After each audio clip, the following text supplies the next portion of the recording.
All right. Good evening.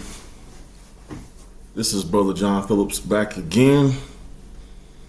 I'm going to do a video kind of going over some of the stuff I was talking about in our last video.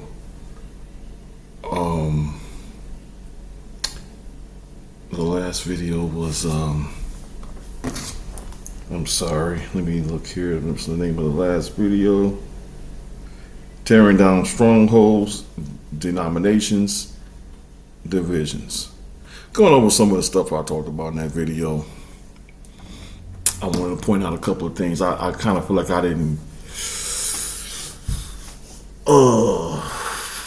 didn't hit certain areas with enough emphasis, and the area that I wanted to hit with some more emphasis is Matthew 7.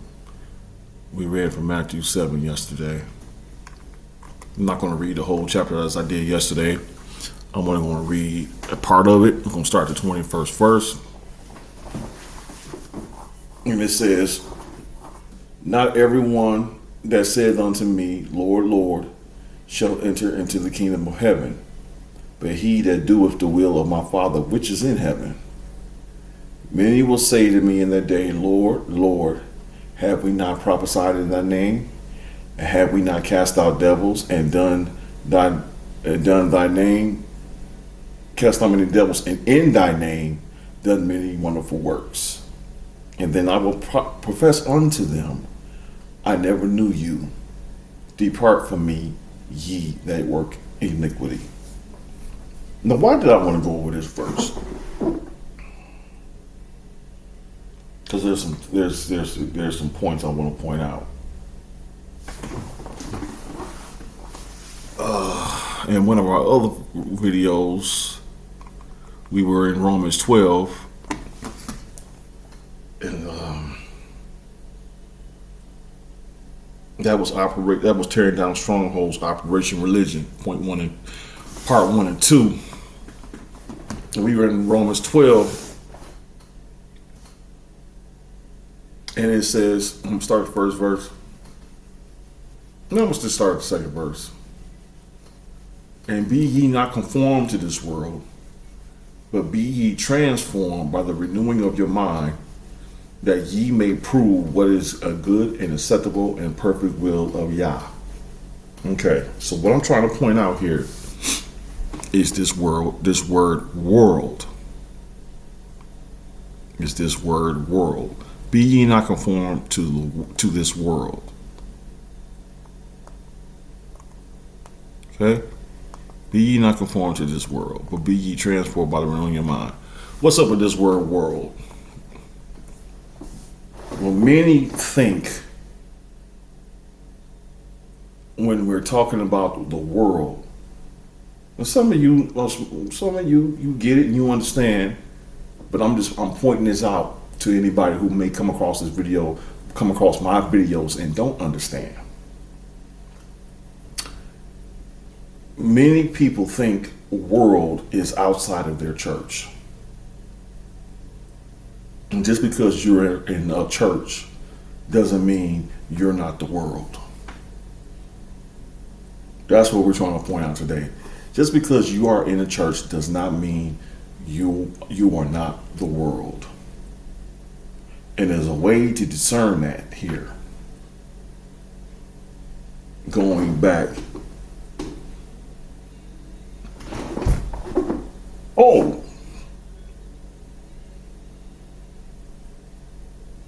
Okay, I'm going to go even further to even add more emphasis to what I'm saying. I'm going to read verse 2 and 3. And it says, "And be ye not conformed to this world, but be ye transformed by the renewing of your mind, that ye may prove what is that good and acceptable and perfect will of Yah.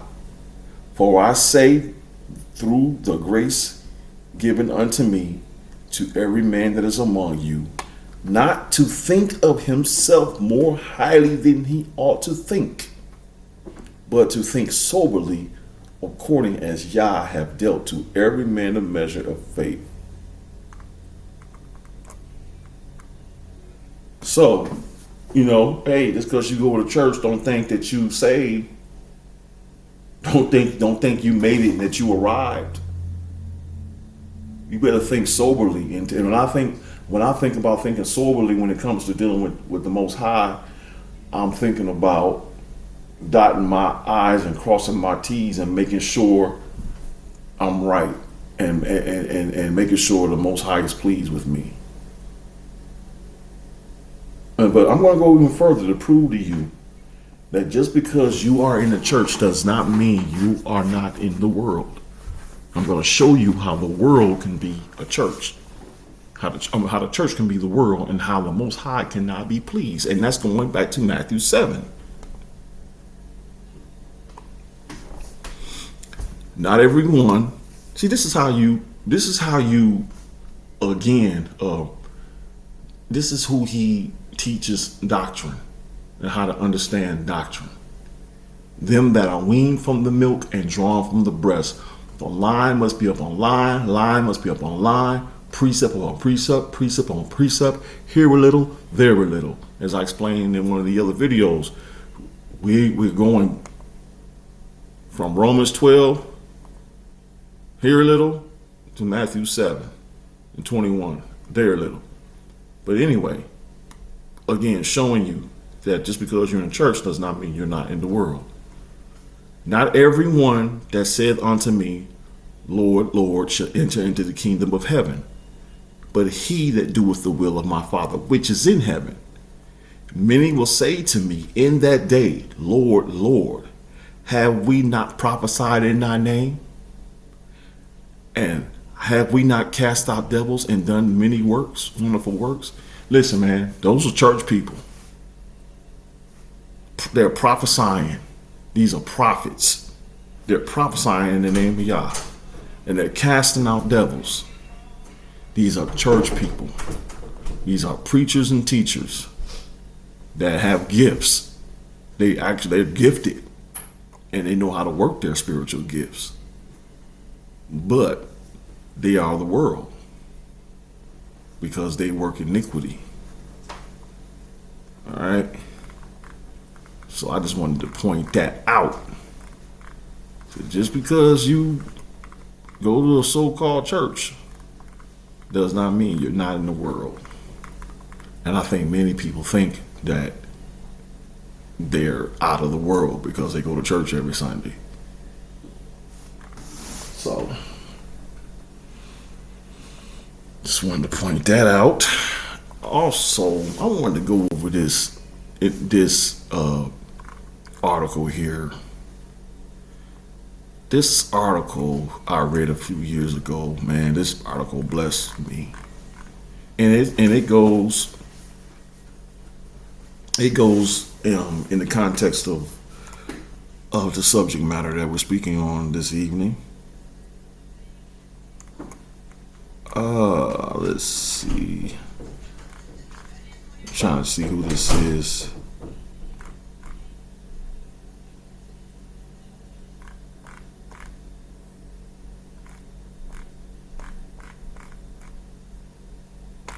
I'm trying to show you who this is. True.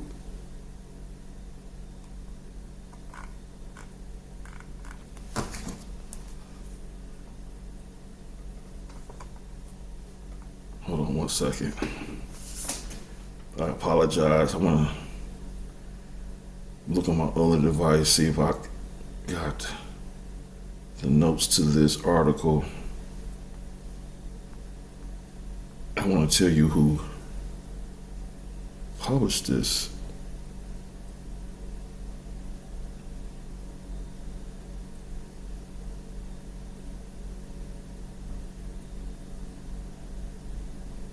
I thought I had their name.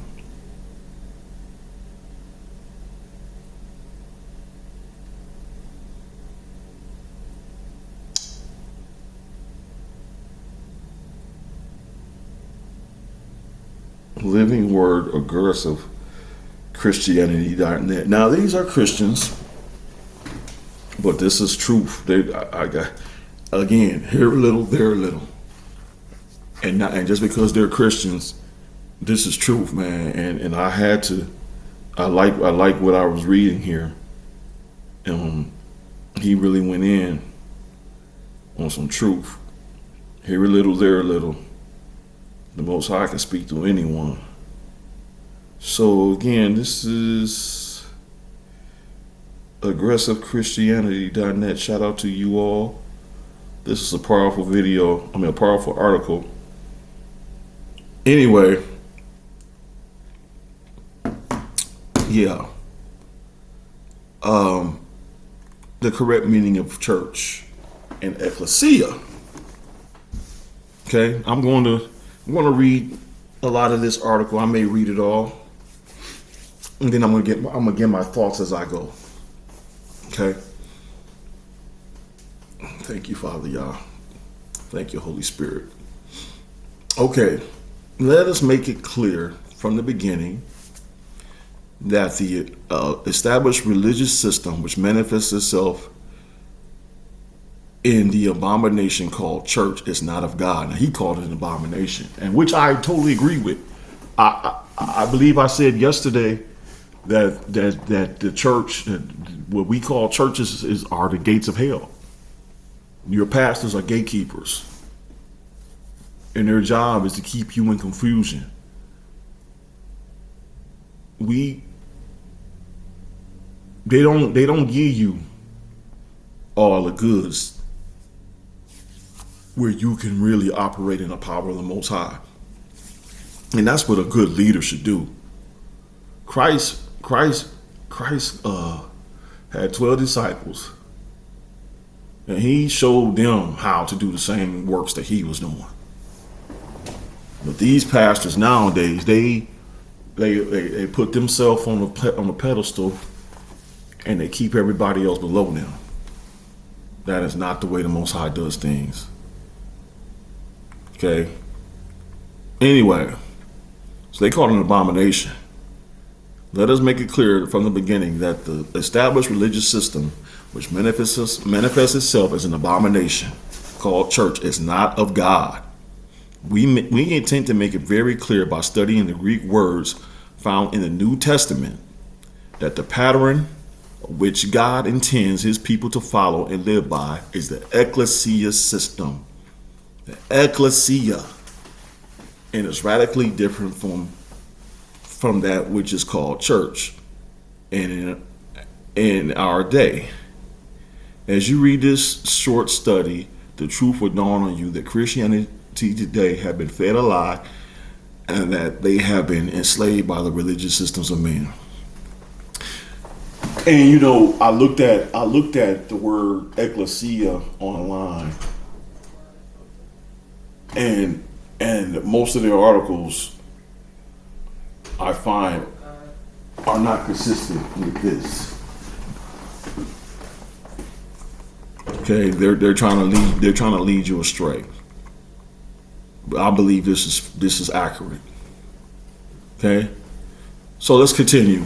If you truly love Jesus, he called him Jesus. We go with Yahshua HaMashiach, but we're not going to make a big deal out of that. If you truly love Yahshua and desire to follow him in that total obedience, then you must seriously consider the facts that follow. We encourage each and every person who names the name of Christ to pray, fast, and seek God concerning the important differences between the first Christians and how Christians live today. Okay, so the correct meaning of church. Okay, the following information is from the ACMTC Library and BenWilliamsLibrary.com. Okay. Let us start by defining the word church. It comes from the Old English and German word pronounced Kirk. In Scotland, it was Kirk.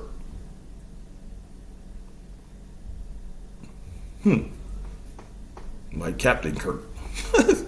Anyway, the following entries are from the Oxford Universal English Dictionary. Church, Old English, circle, Mid English, church, church, winch church. Okay, different ways of spelling it. I can't exactly say how they pronounced it, but there you go. Then Kirk, the Northern English and Scottish form of church in all its senses. Okay? In the earlier Greek, it was pronounced kyrios, and kurikon. This is early Greek. As you can see, this word doesn't even resemble the word ecclesia, whose place it has usurped. So according to the ACMTC library and benwilliamslibrary.com, the Greek word for ecclesia is kurikos or kurikon. These two words here. This word, hold up.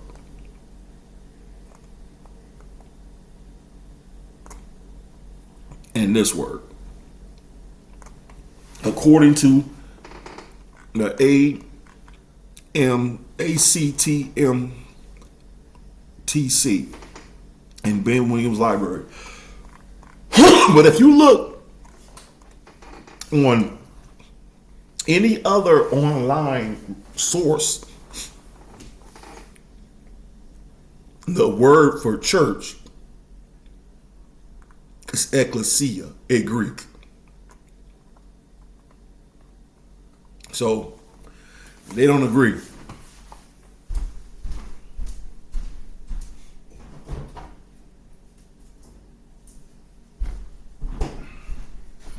And see, how do we know which one is right? For me, how I know which one is right is discernment.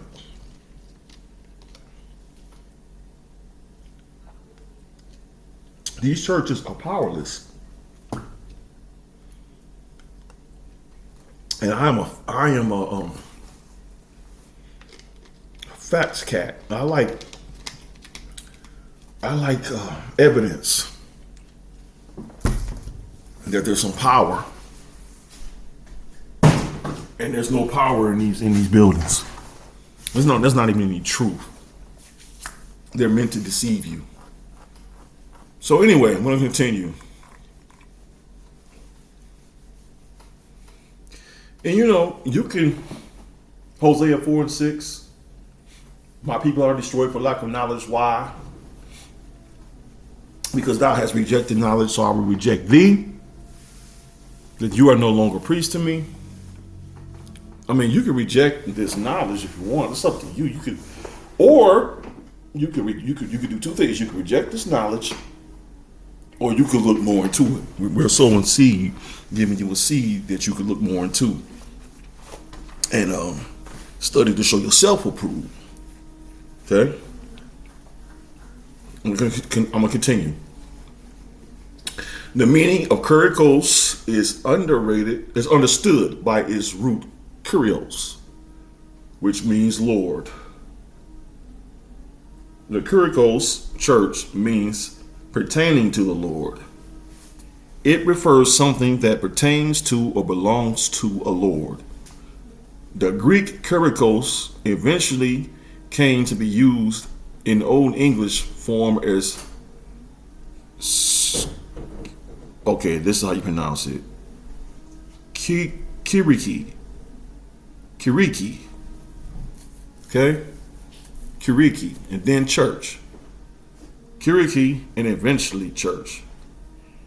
In its traditional pronunciation, a church then is correctly something that pertains or belongs to a Lord. So, according to this information right here, a church is currently something that pertains to or belongs to a Lord. Now, as you can see, there was a major problem here. The translators broke the rules in a big way when they inserted the word church in the English versions. They were not translating the Greek word kyrios as one might expect. Rather, they were substituting an entirely different Greek word.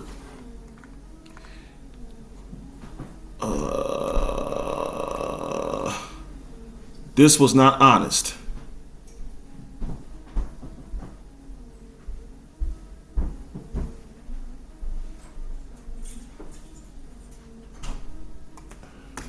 I'm sorry.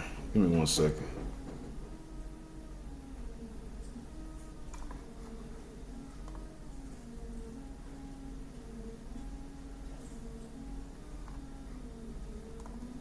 I'm sorry.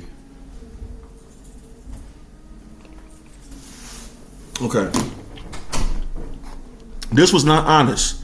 The word church would have been an accepted translation for the Greek word kyrios. However, not by the wildest imagination of the most liberal translator can it ever be an acceptable translation for the Greek word ecclesia. Are you following this? Consider it carefully. The truth will answer many questions you have about churches in the kingdom. Okay, this is going to really explain it to you when you find out what ecclesia means. Now, we understand that kyrios means church, and this is something that pertains to or belongs to a Lord. Ecclesia doesn't mean the same thing. Okay, as it says right here, ecclesia is an entirely different word with an entirely different meaning than kyrios. In fact, the Greek word kyrios appears in the New Testament only twice. It can be found in 1 Corinthians 11 and 20, where it refers to the Lord's Supper, and once again in Revelation 1 and 10, where it refers to the Lord's Day. In both of those cases, it is translated the Lord's and not church. The word does not appear again in the New Testament. Nonetheless, this is unlikely the strange history of the word church as it came to the English language. Eventually, through the manipulation of organized religion, church came in to replace ecclesia by popular acceptance. Again, we must emphasize the importance of knowing word meanings in order to know the intent of those who wrote the scriptures. Okay, the correct meaning of ecclesia. Okay, the correct meaning of ecclesia. Now let's look at the word ecclesia. This Greek word appears. Please, some of these articles, these ads, I don't agree with totally. But that's not the point of we're looking at this stuff, not this stuff, y'all. So don't be distracted. I got a little distracted myself, honestly. Anyway, now let's look at the word ecclesia. This Greek word appears in the New Testament approximately 115 times. That's just in this one grammatical form. It also appears in other forms, and in every instance except 3, it is wrongly translated as church. In the King James Version, those 3 exceptions are found in Acts 19 and 32, 39, and 41. So in Acts, the 19th chapter, 32, the 32nd verse, the 39th verse, and the 41st verse. In these instances, the translators rendered it assembly instead of church. But the Greek word is exactly the same as the other 112 entries where it was changed to church wrongly. In Acts 19, ecclesia is a town council, a civil body in Ephesus. Thus, the translators were forced to abandon their fake translation in these 3 instances. Nonetheless, 112 times they see, man. This is why you got to be careful reading the Bible. One thing I've come to understand, and I've talked about it in a few of my videos. The Scripture says Uh, the letter killeth, but it's the spirit that makes alive, that makes alive, that gives life. So you have to read the scriptures, man, and you got to go line up on line, precept upon precept, here a little, there a little, to make sense of things. And then the here a little, there a little, as I explained before, ain't always in the Bible. Sometimes you got to go into history. You got to go into these other books, the Apocrypha. You got to, because there's a lot of deception in the Bible. And when you don't do that, man, and I listen to some people talk, and it's the Bible says this, and the Bible says that, and then everything you take, you go for the Bible, and you go line for line, and you don't have an understanding that the Bible has some tricks and things you don't understand. You get thrown off, and the Bible is your idol. You've made the Bible your idol. It's an idol to a lot of people. It's their God, the Bible. And it's flawed. It's a flawed book. But I believe it was allowed by the Most High because he wants to see if you're going to diligently seek him. It's the glory of God to conceal a matter. It's the glory of kings to search out a matter. So the Most High allowed this to happen. He allowed the deception in the Bible, but it's up to us. And sometimes the Most High send people like these people who wrote the article, myself, Big Judah, and some of the teachers, and they help point the way. But the thing is, we don't want to reject knowledge. Like a lot of people reject knowledge. A lot of people, man, they don't want to hear nothing. If they weren't taught that by their pastor in their church, they don't want to hear it. And that's rejecting knowledge. That means revelation dies with that person. They go no further. They've been rejected by the Most High. They go no further.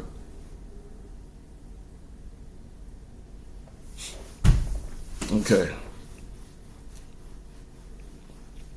So I'm going to continue. In Acts 19, ecclesia is a town council and a civil body in Ephesus. Thus, the translators were forced to abandon their fake translation in these three instances. Nonetheless, 112 times they changed it to church. This fact has been covered up under centuries of misuse and ignorance. The Greek word ecclesia is correctly defined as the called out ones. Thus, you can see how this word was used to indicate a civil body of select called elected people. So, man, the ecclesia, the true word ecclesia, are the called out ones. And we're called out of the world. And the world is sometimes your church. Most times your church. It includes your church and your political party. We're called out of that. I'm not going to get ahead. They're going to explain it. They're going to explain. This is a beautiful article. Very well done.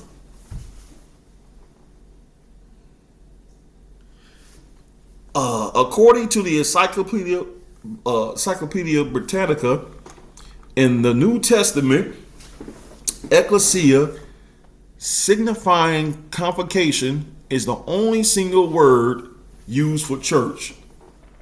It was the name given to the governmental assembly of the city of Athens, duly convoked, called out by proper officers possessing all political power, including even juridical functions. Obviously, in Greece, an ecclesia had no resemblance to a church. An ecclesia was a civil assembly in Athens. Even before the writing of the New Testament in the Oxford Universal English Dictionary, considered the standard for the English language. The word ecclesia is listed in English form as used by our English forefathers. Nowadays, only forms of this word appear, like ecclesiastical. Quoting from the Oxford Universal English Dictionary on the word ecclesia. Ecclesia, medieval Latin and Greek form from summon a regularly convoked assembly, especially the General Assembly of Athenians, later the regular word for church.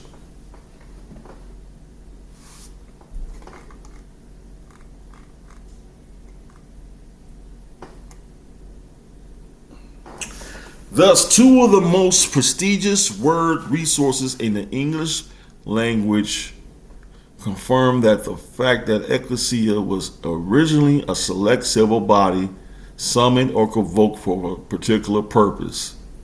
What then did the writers of the New Testament mean when they used the word ecclesia to describe a Christian body of people? We can assume they intended to convey the original meaning of the word. A body called out of a Roman Christian Judean system to come together in a separate civil community. This is it right here, y'all. It meant a political autonomous body of Christians under no king but Jesus, or Yahshua, under no jurisdiction but that of Yahshua. Now, man, I'm gonna tell you, man, this is my problem with the church now, because that's the way it's supposed to go. Yahshua is king. First Samuel was the 28th chapter. Oh man, First Samuel 28th chapter. Israel wanted a king.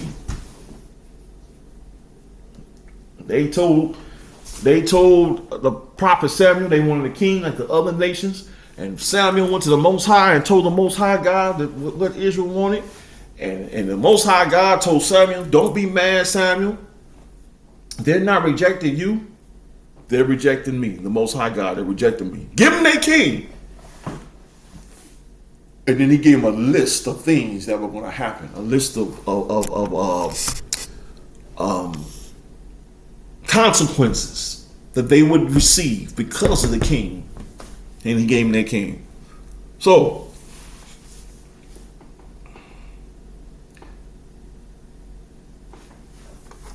let me continue. No man ruled them, only Christ. Man, no man ruled me. I'm only under the Most High. I'm under only the Most High. And that was the same reason these same Christians ran into trouble with kings and rulers and were arrested, crucified, and martyred. They dropped Caesar as their king and took up Christ.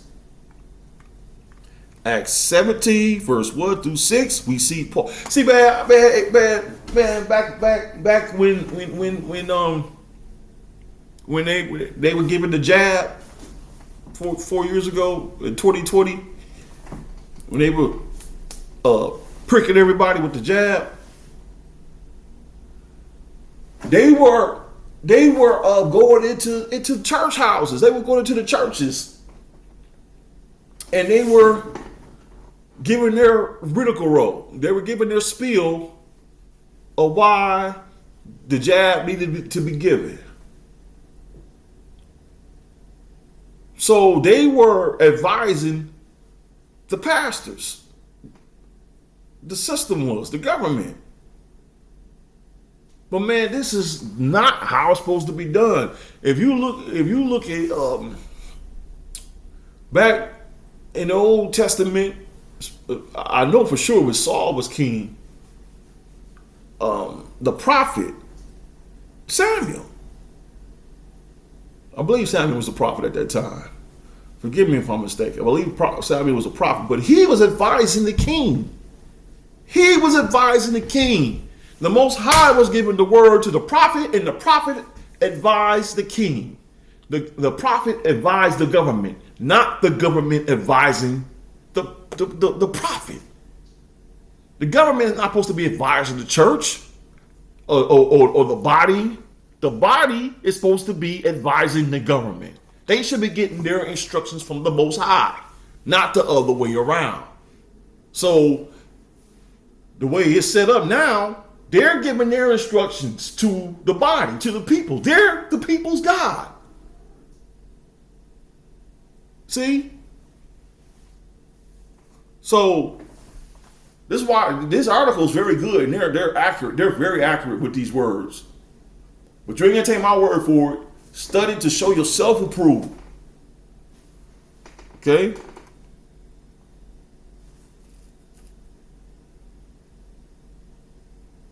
In Acts 17, verse 1 through 6, we see that Paul and Silas had a reputation that preceded them. They were turning the world system upside down. What was their inflaming message? Were they telling people to find a minister and to support him, to go to church every week and be nice to their neighbors? Could this have been the message that set the city fathers against them? Or maybe they were asking people to send their tithes to them so they could build a nice church or develop a Christian recreation center. No? What then? What were these guys doing that were turning the world upside down? The answer is found in verse 7. Whom Jason had received into his house, and these all do contrary to the decree of Caesar, saying, there is no king. There was another, according to decrees the decrees of Caesar, saying there is another king, one Jesus or Yahshua. Now, is that clear? Do you see what they were doing? They were announcing another king, not Caesar. This was a king bigger than Caesar. They were forming civil bodies that no longer looked to Caesar as their king. This is kingdom building. You hear all these churches talking about come and pay your tithes and this and kingdom this and kingdom that. Man, no, that is not kingdom work. Kingdom work is spreading Yahshua HaMashiach. This is real spiritual warfare. It's a war between the earthly kingdom and the heavenly kingdom. This is thy kingdom come, thy will be done on earth as it is in heaven. I used to go to this church, man. I used to go to this church, and every so often, they would put on fatigues on army colors and be speaking in tongues with no interpreter, mind you, with no interpreter, as like you're supposed to, like as according to First Corinthians. There's no interpreter. They're dressed in fatigues, and this is supposed to be spiritual warfare. No, what we're doing right now is spiritual warfare. We're tearing down strongholds. We're bringing truth.